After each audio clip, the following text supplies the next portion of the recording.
Hello dear student, welcome you all back here in my channel. I am Ankita Singh, and as you all know that we have started the second chapter of Unit 1st, Class 12th Economics, Macroeconomics, and we have discussed about some of the topic like what is national income, what is the concept of national income, what is economic territory or domestic territory. We have discussed about the economic territory क्या होती है और domestic territory क्या होती है, इसके बारे में हमने पढ़ा था। साथ ही साथ डियर स्टूडेंट, हमने ये भी देखा था कि ये जो इकोनॉमिक टेरिटरी है या डोमेस्टिक टेरिटरी है कंट्री की, वो कहाँ कहाँ पे उसका क्षेत्र आता है, किन किन जगह पे उसका लीगल हक है किसी भी कंट्री का, इसके बारे में भी हमने लास्ट लेक्चर में पढ़ा था। जैसे कि मैंने आपको बताया था कि जैसे कि एयरवेज होते हैं, वाटरवेज होते हैं, तो वहाँ पे शिप्स एंड एयरक्राफ्ट की जो ऑपरेशन किए जाते हैं वो एक रेसिडेंट में आते हैं, कंट्री की इकोनॉमिक टेरिटरी में आते हैं। देन किसी भी कंट्री की जैसे एम्बेसी अगर लोकेटेड है तो उसकी टेरिटरी का पार्ट होता है। ये भी हमने पढ़ा, जैसे कि ऑयल रिफाइनरी वगैरह, नेचुरल गैस के डिपॉजिट्स, इसके बारे में भी हमने पढ़ा कि वो अगर किसी कंट्री के विद इन बाउंड्री में आएगा तो इसकी इकोनॉमिक टेरिटरी का पार्ट माना जाएगा। लीगली वही उसकी टेरिटरी का मेन ओनर कहलाता है। नेक्स्ट एक कॉन्सेप्ट है, उसको क्लियर करने के लिए हम लोग एक प्रैक्टिस देख लेते हैं कि इकोनॉमिक इनकम क्या होती है और इसकी रीजंस भी अब देख लेते हैं कि कुछ यहाँ पे स्टेटमेंट्स दिए गए हैं, उससे हम ये पता लगाने की कोशिश करेंगे कि कौन सी डोमेस्टिक इनकम है और कौन सी नहीं है। डोमेस्टिक इनकम का ध्यान दीजिएगा, डोमेस्टिक इनकम का मतलब होता है घरेलू इनकम, मतलब कि किसी कंट्री के अंदर जो चीज़ें हैं उससे रिलेटेड इनकम। ठीक है, एक कंट्री का किस पे हक है, किस इनकम पे, उसकी बात हो रही है। ये कॉन्सेप्ट समझिएगा थोड़ा सा। तो डोमेस्टिक इनकम मतलब, जैसे कि फर्स्ट पॉइंट आप देख सकते हैं कि profit earn by foreign bank and it's branch in India. देखिए, प्रॉफिट जो है अर्न किया जा रहा है फॉरेन बैंक के द्वारा, उसकी जो ब्रांच है इंडिया में, तो ये क्या है, ये डोमेस्टिक इनकम है। कैसे? क्योंकि फॉरेन जो फॉरेन बैंक तो फॉरेन है, लेकिन उसकी ब्रांच कहाँ है, इस्टेब्लिश है इंडिया में, मतलब इंडिया की टेरिटरी के अंदर इस्टेब्लिश है उसकी ब्रांच। इसीलिए यहाँ पे, क्योंकि देखिए इंडिया में अगर कोई भी चीज़ फॉरेन मार्केट भी सेटअप होगी या फॉरेन रिलेटेड कोई भी चीज़ इंडिया में सेटअप होगा तो उसमें वो टैक्सेशन का पार्ट हो जाता है, फिर वहाँ पे इंडिया में भी उसके प्रॉफिट का अधिकार होगा। ठीक है, इसीलिए वो इंडिया की डोमेस्टिक इनकम कहलाएगी, वो घरेलू इनकम कहला सकती है, क्योंकि यहाँ पे फॉरेन इन्वेस्टमेंट है। ये क्या है, फॉरेन इन्वेस्टमेंट का पार्ट है, इसीलिए वो घरेलू इनकम कहलाएगी। नेक्स्ट देखिए, यहाँ पे जैसे बात हो रही है scholarship, scholarship given by government of India. Scholarship एक ट्रांसफ़र इन पेमेंट है। ठीक है, इससे पहले हम लोगों ने डिस्कस किया था ट्रांसफ़र पेमेंट के बारे में। ये ट्रांसफ़र पेमेंट है, गवर्नमेंट ऑफ इंडिया ने दिया है, और गवर्नमेंट ऑफ इंडिया ने दिया है तो ये किसी के लिए दिया है, वो ट्रांसफ़र करने के लिए दिया है, किसी स्टूडेंट के लिए स्कॉलरशिप होगी, तो ये इंक्लूड नहीं होगी, ये डोमेस्टिक इनकम में नहीं इंक्लूड होगी। Okay, next, profit earn by Indian company in Singapore. यहाँ पे सिंगापुर में प्रॉफिट अर्न हुआ, लेकिन वो कंपनी कौन सी है, इंडियन कंपनी। सिमिलरली जैसे हमने फर्स्ट पढ़ा, फर्स्ट में हमने क्या पढ़ा था कि किसी और कंट्री का बैंक है जिसकी ब्रांच यहाँ पे है और उसका प्रॉफिट हुआ है। ठीक है, तो यहाँ पे वो क्योंकि हमारी टेरिटरी में है, इसीलिए हमारा प्रॉफिट, उसका जो प्रॉफिट है वो हमारा पार्ट हुआ। ऐसे ही इंडिया की कंपनी है, उसको प्रॉफिट अर्न हुआ सिंगापुर में, तो वो किसका पार्ट हुआ, क्योंकि वो सिंगापुर की है, टेरिटरी के अंदर है, तो ये इंडिया की टेरिटरी के बाहर का पार्ट है, मतलब सिंगापुर की टेरिटरी में आएगा, सिंगापुर की डोमेस्टिक इनकम कहलाएगा, ना कि इंडिया की डोमेस्टिक इनकम। जैसे हमने फर्स्ट पढ़ा था वैसे ही इसको समझिए। Next, salary receive by US resident working in US embassy in India. यहाँ पे सैलरी रिसीव हुई किसके द्वारा, यूएस रेसिडेंट के, मतलब यूएस का नागरिक है वो, जो कि यूएस एम्बेसी यूएस की जो एम्बेसी है, दूतावास, वहाँ पे इंडिया में जो यूएस की एम्बेसी है वहाँ वो वर्क कर रहा है और उसको सैलरी रिसीव हुई है, तो ये इंडिया की डोमेस्टिक इनकम का पार्ट नहीं होगा। ओके, ये क्योंकि outside the domestic territory of India है, क्योंकि वो यूएस की एम्बेसी का पर्सन है और वो इंडिया का रेसिडेंट भी नहीं है। Next, salary receive by Indian resident working in US embassy in India. और नेक्स्ट यहाँ पे ये भी हमारी कंट्री का नहीं होगा, क्योंकि यहाँ पे यूएस की एम्बेसी से रिलेटेड है। हमने पढ़ा था अगर किसी कंट्री में किसी दूसरी कंट्री की एम्बेसी होगी तो उस एम्बेसी में किसका अधिकार होता है, इकोनॉमिक अधिकार किसका होता है, उस कंट्री का जिसकी एम्बेसी किसी दूसरे कंट्री में होगी। तो यहाँ पे दोनों में देखिए आप कि एक एक में ये बोला गया है कि यूएस रेसिडेंट है जो यूएस एम्बेसी में, इंडिया में जो यूएस एम्बेसी है उसमें वर्क कर रहा है, उसकी सैलरी, तो ये इंडिया की टेरिटरी डोमेस्टिक इनकम का पार्ट नहीं है। और यहाँ सिमिलरली इसका भी अगर हम देखें तो ये भी यूएस एम्बेसी की बात हो रही है, तो ये भी इंडिया की डोमेस्टिक इनकम नहीं है। ओके, जैसे हमने ऊपर पढ़ा था वैसे ही अब 6 देखिए, salary received by Indian resident working in Indian high commission in US. US मतलब इंडियन वर्कर है जो कि इंडिया की हाई कमीशन जो कि यूएस में सेटअप है वहाँ पे वर्क कर रहा है, तो इसकी अगर सैलरी आएगी तो ये इंडिया की टेरिटरी का पार्ट है, क्योंकि ये जो इंडिया की हाई कमीशन है जो यूएस में सेटल है और उसमें काम कौन कर रहा है, इंडियन रेसिडेंट कर रहा है, और इंडिया की ही हाई कमीशन है, इसी वजह से वो इंडिया की इकोनॉमिक टेरिटरी या डोमेस्टिक इनकम का पार्ट माना जाएगा। समझ में आया? अब नेक्स्ट क्या बोल रहा है, salary receive by US resident working in the Indian high commission in US. ये क्योंकि इंडियन हाई कमीशन है, इंडिया की ही कमीशन है जो कि यूएस में सेटल है, तो वो इसकी इकोनॉमिक टेरिटरी की बात हो जाएगी यहाँ, क्योंकि जैसे इंडियन एम्बेसी जो यूएस में है तो वो इंडियन इकोनॉमिक टेरिटरी की बात हो रही है, तो यहाँ पे भी इंडियन हाई कमीशन जो यूएस में है और उसमें अगर यूएस का रेसिडेंट अगर वर्क कर रहा है तो भी इंडिया की डोमेस्टिक इनकम वो मानी जाएगी। ओके, तो क्योंकि वो इंडिया की डोमेस्टिक टेरिटरी का पार्ट है।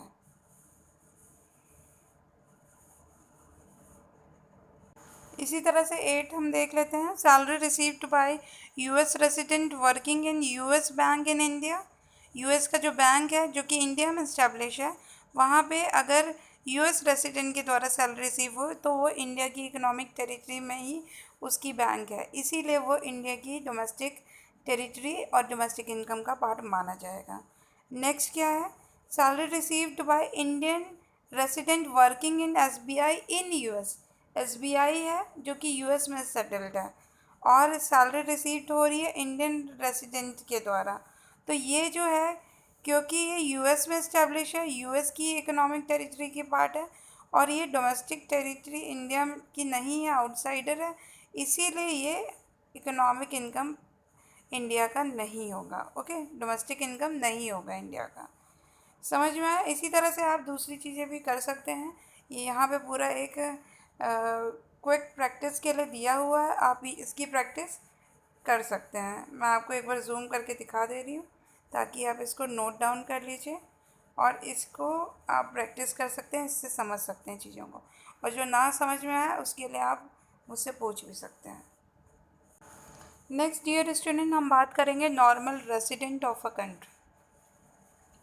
तो normal resident of a country की हम बात कर रहे हैं, जैसे आपको पता होगा कि नागरिकता कैसी होती है, सिटीज़नशिप क्या होती है।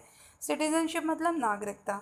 अगर हम किसी कंट्री में पैदा हुए हैं तो उसी जिस कंट्री में बाय बर्थ हम हैं, जिस कंट्री में, वही हमारी सिटीज़नशिप कहलाएगी। ठीक है, बाय बर्थ और जो प्लेस ऑफ बर्थ है जिस कंट्री में होगा वही लीगल प्रोविज़न है कि एक पर्सन को उसका सिटीज़न बनाने का। ठीक है, जैसे मेरा बर्थ इंडिया में है तो मैं इंडिया की सिटीज़न हूँ, किसी का बर्थ अगर यूएस में हुआ है, उसके पेरेंट्स यूएस में हैं, तो उसको वहाँ की नागरिकता मिल सकती है। तो ये जो होता है किसी कंट्री में बाय बर्थ से अगर पर्सन हो तो वो उसकी ही कंट्री की सिटीजनशिप में आता है। यहाँ पे रेसिडेंट, अगर रेसिडेंट की बात होती है, रेसिडेंट ऑफ अ कंट्री, तो रेसिडेंट ऑफ अ कंट्री किसी पर्सन की या किसी इंस्टीट्यूट की वो डायरेक्टली रिसाइड इस तरह से होती है कि जैसे अगर किसी भी कंट्री में वो है और उसका इकोनॉमिक इंटरेस्ट जो है वो उस कंट्री के साथ जुड़ा हुआ है, वो ऑर्डिनरी उस कंट्री में ही आमतौर पे उसी कंट्री का रिसाइड करने वाला पर्सन है, और उसका इंटरेस्ट जो है, इकोनॉमिक इंटरेस्ट भी अगर किसी उसी कंट्री के साथ जुड़ा हुआ है, मतलब आर्थिक इंटरेस्ट उसका उसी कंट्री के साथ जुड़ा हुआ है, तो वो रेसिडेंट ऑफ अ कंट्री कहलाएगा। मतलब कि एक ऐसा पर्सन या एक ऐसा इंस्टीट्यूट, ठीक है, कोई भी कार्यालय, कोई भी संगठन अगर किसी कंट्री का ही लोकल है, ठीक है, वहीं का रहने वाला है, वहीं का रिसाइड है, तो वो उसी कंट्री का रेसिडेंट माना जाएगा, और उसका जो इकोनॉमिक इंटरेस्ट है, मतलब उसका आर्थिक इंटरेस्ट भी उसी कंट्री को अगर बिलोंग करता है, तो वो रेसिडेंट ऑफ इंडिया कहलाएगा। मतलब रहने वाला, इंडिया का रेसिडेंट। ओके, निवासी। ये जो अब डेफिनेशन है इसका इम्प्लाई क्या होता है कि जो रेसिडेंट होता है वो जो है वो एक इकोनॉमिक टेरिटरी, एक कंट्री की इकोनॉमिक टेरिटरी के अंदर बियॉन्ड ही रहता है, ठीक है, हमेशा से, वो हमेशा से लोकली वहाँ का है, और उसका इंटरेस्ट भी उसी कंट्री से जुड़ा हुआ है। जैसे कि हम लोग इस कंट्री में रहते हैं, सालों साल से रहते हैं, और हमारा आर्थिक इंटरेस्ट भी इसी कंट्री से जुड़ा हुआ है, हमारा जैसे एम्प्लॉयमेंट भी है वो भी इसी कंट्री से जुड़ा हुआ है, तो हम रेसिडेंट कहलाते हैं। तो यहाँ पे भी वही है कि कोई भी रेसिडेंट जो होता है वो किसी भी एक इकोनॉमिक टेरिटरी में लोकेटेड हो, किसी एक कंट्री की इकोनॉमिक टेरिटरी में लोकेटेड हो, वही रेसिडेंट माना जाता है। और ये जो रेसिडेंट होता है वो बेसिक इकोनॉमिक एक्टिविटी कैरी कर सकता है, अर्निंग, ठीक है, spending and accumulation from the location. मतलब कि वो वहीं रहेगा, उसकी इकोनॉमिक वैल्यूज़ भी उसी कंट्री से रिलेट करेगी, मतलब इसका एम्प्लॉयमेंट, उसकी सर्विस, उसकी वर्किंग उसी कंट्री की बाउंड्री के बियॉन्ड में ही होगी, इसीलिए ये रेसिडेंट कहलाता है। कोई भी कहीं का निवासी होगा तो वहाँ पे वो सालों से रह रहा होगा, साथ साथ में उसकी इकोनॉमिक इंटरेस्ट भी उसी कंट्री से जुड़ा हुआ होगा। जैसे कि इंडिया की अगर कोई बड़ी कंपनी है, रिलायंस है, तो वो इंडिया के ही रेसिडेंट है, इंडिया की सिटीज़न है, और उनको सिटीज़नशिप भी इंडिया की ही मिली है क्योंकि इंडिया में ही पैदा हुए हैं, इंडिया में ही रहते हैं। और उनकी जो जितनी भी बड़ी बड़ी कंपनीज़ हैं वो भी यहीं की इकोनॉमिक इंटरेस्ट के साथ जुड़ी हुई हैं, मतलब उनकी जो आर्थिक इंटरेस्ट है वो इंडिया से ही जुड़ा है, उनकी जितनी कंपनीज़ है वो यहीं सेटअप है, यहीं पे वो लोग बिज़नेस कर रहे हैं, तो उनका आर्थिक इंटरेस्ट भी इंडिया से जुड़ा है, इसलिए वो रेसिडेंट ऑफ इंडिया कहलाएंगे। एक और चीज़, आप रेसिडेंट और सिटीज़न के बारे में बहुत जान लीजिए कि सिटीज़नशिप होती है नागरिकता, मतलब जिस कंट्री में वो पैदा हुआ उसको उसी कंट्री की नागरिकता मिल जाती है बाय बर्थ से, अगर वो इस कंट्री में है। लेकिन एक सिटीज़न और एक रेसिडेंट, रेसिडेंट मतलब निवास कर रहा है, अगर कोई पर्सन किसी जगह पे रह रहा है, और सिटीज़नशिप क्या होती है, वो बाय बर्थ किसी जगह पे है और उसको वहाँ की नागरिकता प्राप्त है, जन्म से, जहाँ जिसका जन्म हुआ वो उसको ही नागरिकता मिल सकती है उस कंट्री की, ठीक है। और रेसिडेंट मतलब होता है कोई कहीं रिसाइड करे, रहे। तो ये क्या है, ये हमने एक चीज़ देखी है कि हमारी कंट्री के भी बहुत सारे लोग बाहर जाते हैं और बाहर की कंट्री के भी बहुत सारे लोग इंडिया में आके रिसाइड करते हैं। तो यहाँ पे रेसिडेंटशिप और सिटीज़नशिप दोनों अलग अलग चीज़ें हैं, इसमें कंफ्यूज मत होइएगा। एक जो सिटीज़न है वो रेसिडेंट भी हो सकता है, सिटीज़न रेसिडेंट क्यों नहीं हो सकता, जैसे कि अभी हमने रिलायंस की बात की कि वो यहीं के रहने वाले, यहीं जन्म हुआ और यहीं पे अभी भी रह रहे हैं, उनकी कंपनीज यहीं चल रही हैं, ठीक है। और ऐसा भी हो सकता है कि एक सिटीज़न है लेकिन वो रेसिडेंट उसका कहीं और हो, ज़रूरी नहीं है कि वो एक ही कंट्री में रिसाइड करे, ठीक है। ये हो सकता है, जैसे कि सिटीज़न हम यहाँ के हैं लेकिन हम बाहर जाके काम कर रहे हैं, बाहर रह रहे हैं, विदेश में रह रहे हैं, तो जैसे एनआरआई होते हैं, नॉन रेसिडेंट इंडियन, ठीक है, एनआरआईज होते हैं ना, नॉन रेसिडेंट इंडियन। ये क्या होते हैं, ये सिटीज़न ऑफ इंडिया होते हैं लेकिन ये रिसाइड अपनी कंट्री में नहीं कहते हैं, बाहर रहते हैं, बाहर कमाने के लिए गए हुए होते हैं, वहाँ जाके जॉब करते हैं, एम्प्लॉयमेंट इनका बाहर होता है। तो ये दोनों चीज़ें अलग अलग हैं। ये कॉन्सेप्ट जो है सिटीजन एंड रेसिडेंट का, इसको समझना पड़ेगा। सिटीजनशिप क्या होती है? बाय बर्थ मिल जाती है। रेसिडेंट मतलब जो जहाँ रह रहा होता है उसकी बात हो रही होती है। एक सिटीज़न जो है वो रेसिडेंट हो सकता है, लेकिन ऐसा ज़रूरी नहीं है हर केस में कि जो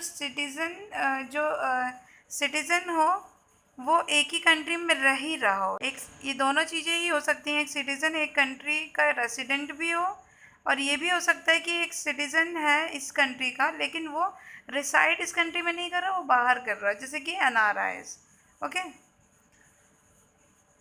जैसे ये बोला है, a person can be a citizen of one country and at a same time a resident of the another country.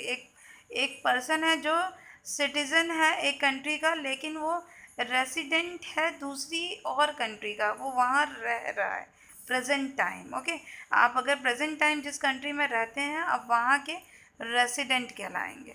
अग और आप जिस कंट्री में पैदा हुए वो वहाँ के सिटीज़न कहलाएंगे। Understood this?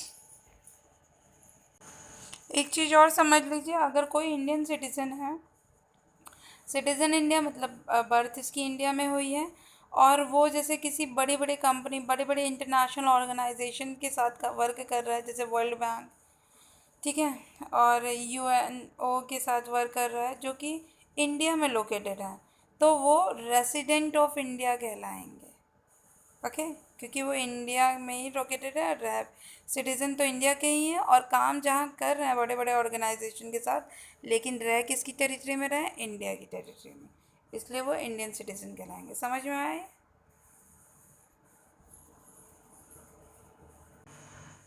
नॉर्मली ये देखा जाता है कि जितने भी इंडिविजुअल्स होते हैं जो कि एक टेरिटरी, एक डोमेस्टिक टेरिटरी, किसी भी कंट्री के डोमेस्टिक टेरिटरी के बियॉन्ड रहते हैं, अंदर रहते हैं, तो वो रेसिडेंट ऑफ अ कंट्री कहलाते हैं, एक्सेप्ट कुछ कुछ पर्सन्स, जैसे कि फॉरेन विजिटर्स और ट्रैवलर्स।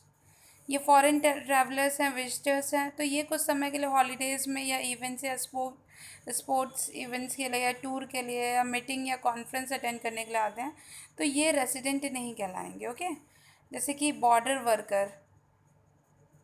वर्कर जो कि बॉर्डर क्रॉस करके, दो कंट्री की बॉर्डर क्रॉस करके कभी आए हों, तो ये नहीं कहलाएंगे, ये किसी काम के लिए आए हुए होते हैं। ठीक है, ऑफिशियल या डिप्लोमेट्स होंगे या मेंबर्स ऑफ आर्म फोर्स होंगे फॉरेन कंट्री के, तो ये नहीं कहलाएंगे रेसिडेंट, क्योंकि ये किसी एक टाइम पीरियड के लिए आते हैं, किसी काम के सिलसिले में आएंगे, तो ये रेसिडेंट नहीं कहलाएंगे। तो ये आपने समझा कि रेसिडेंट और सिटीज़नशिप के बारे में। आई होप ये आपको समझ में आया होगा। आप इसको अच्छे से देखिए, हर एक स्टेटमेंट को पढ़िए, आपको खुद समझ में आ जाएगी ये सारी बातें। और इसके साथ ही अपने नोट्स भी आप लोग कंप्लीट करिए।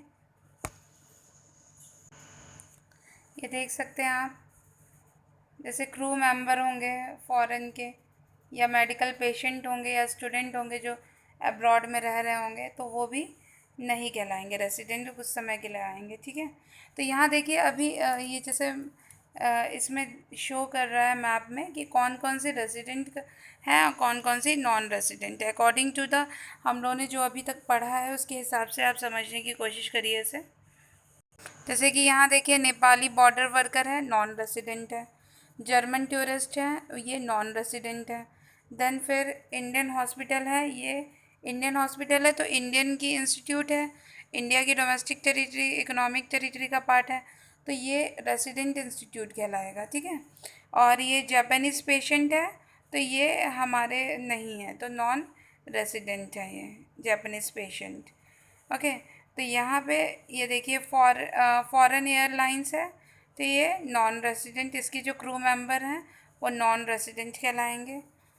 देन इंडियन कॉलेज है, तो इंडियन कॉलेज जो है वो रेसिडेंट इंस्टीट्यूट है, और ये कैनेडियन स्टूडेंट है तो ये नॉन रेसिडेंट है।